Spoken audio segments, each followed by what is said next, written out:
یقین کرنا مشکل ہے کہ جس بیٹی نے غربت کے اندھیروں میں اپنے ماں باپ کے لیے روشنی کے خواب دیکھے وہی بیٹی اپنے ہی ملک کے نظام انصاف کی بے حسی کا شکار بن گئی۔ یہ کہانی ہے 22 سالہ ارچنا کی، جو اتر پردیش کے ضلع انا کے کانشی رام کالونی کی ایک چھوٹی سی کرائے کے رہائش گاہ میں رہتی تھی۔ ایک متوسط گھرانے کی سب سے بڑی بیٹی ہونے کے ناطے اس پر پورے خاندان کی ذمہ داریاں تھیں۔ غربت اور تنگدستی کے باوجود وہ ایک جوتے کی فیکٹری اور ایک کپڑوں کی دکان پر کام کر کے اپنے والدین اور بہن بھائیوں کا پیٹ پال رہی تھی۔ لیکن جس دکان پر وہ کام کرتی تھی، اس کا مالک راجول سنگھ، جو ایک بااثر سیاسی خاندان سے تعلق رکھتا تھا، اس کے عزت و وقار پر نظریں جمائے بیٹھا تھا۔ راجول سنگھ نے بار بار ارچنا کو ہراساں کیا، فون کیے، پیسے اور نوکری کا لالچ دیا، اور جب اس سب سے بات نہ بنی تو اس نے اسے ڈرانا دھمکانا شروع کر دیا۔ ارچنا نے کئی بار اپنی سمز تبدیل کی، لیکن وہ شخص نئی سم سے کال کرتا رہا۔ حالات اتنے بگڑ گئے کہ ارچنا لکھنؤ منتقل ہو گئی تاکہ وہاں مقابلے کے امتحانات کی تیاری کر سکے اور اپنی زندگی کو نئے سرے سے شروع کرے۔ لیکن 8 دسمبر 2021 کو جب وہ واپس اپنے گھر آئی تو پھر کبھی واپس نہ لوٹی۔ اس دن اس کی گمشدگی نے اس کے خاندان کی دنیا اندھیر کر دی۔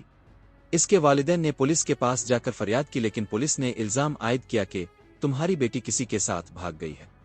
شکایت درج کرنے سے انکار کر دیا گیا۔ بار بار کی درخواستوں اور چکر کاٹنے کے بعد بھی جب کوئی کارروائی نہ ہوئی تو مایوسی کے عالم میں ارچنا کے والد نے اتر پردیش کے عوامی سماعت میں بھی شکایت درج کی، مگر وہاں بھی کوئی سنوائی نہ ہوئی۔ یہاں تک کہ ارچنا کی ماں نے وزیر اعلیٰ کی رہائش گاہ کے سامنے خود سوزی کرنے کی کوشش کی، لیکن صرف پولیس نے اسے روکا، انصاف نہیں دیا۔ تقریباً 2 ماہ گزرنے کے بعد 24 جنوری کو ایک پولیس ٹیم کو ایک مذہبی آشرم کے ٹوائلٹ ٹینک سے ایک لاش ملی، جو بعد میں DNA ٹیسٹ کے ذریعے ارچنا کی لاش ثابت ہوئی۔ 45 دن پرانی لاش مکمل طور پر سڑ چکی تھی، جس کی وجہ سے پوسٹ مارٹم رپورٹ میں یہ طے نہیں ہو سکا کہ اسے ریپ کیا گیا۔